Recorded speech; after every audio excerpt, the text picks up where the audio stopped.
как да запишем ISO на флашка, т.е. да създадем бутваща флашка.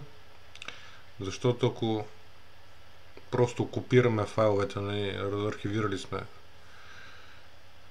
и имаме файловете на компютъра, ако просто ги копираме и ги пестим на флашката, нищо няма да стане. След това, като я окажем да бутне от нея, няма да бутне. Трябва да направим бутваща флашка. И сега ще ви покажа колко лесно се записва ISO на флашка. Вместо да се занимавате с дискове, отиваме меню, после помощни програми и после записване на образ на USB диск.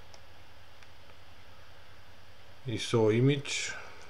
Избираме си ISO-то, в нашия случай ще бъде Debian 12.1.0 AMD64 NetInst.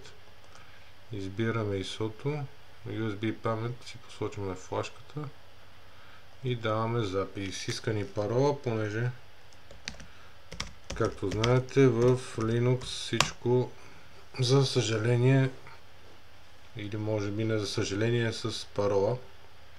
Всяко едно действие Linux иска парола. Затова ви препоръчвам, като си стартирате Linux, веднага в текстовия редактор си записвате паролата, копирате си и когато ви поиска в случай като този, си я пействате, за да не се налага всеки път да я набивате.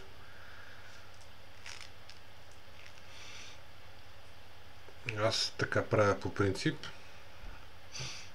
понеже за всяко нещо парола. Така според мен е най-добре. Изчакваме записането на ISO-то.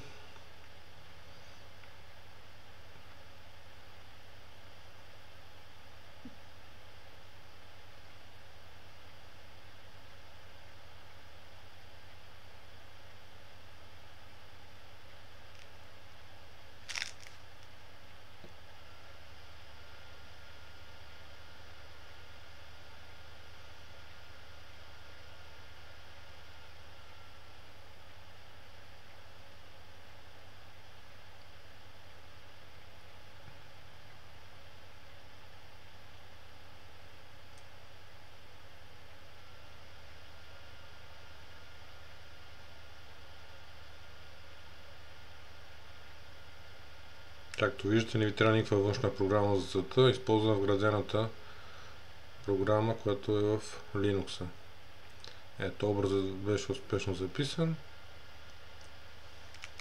Това е всичко. Абонирайте се, камбанки и така нататък. Това е от мен за сега.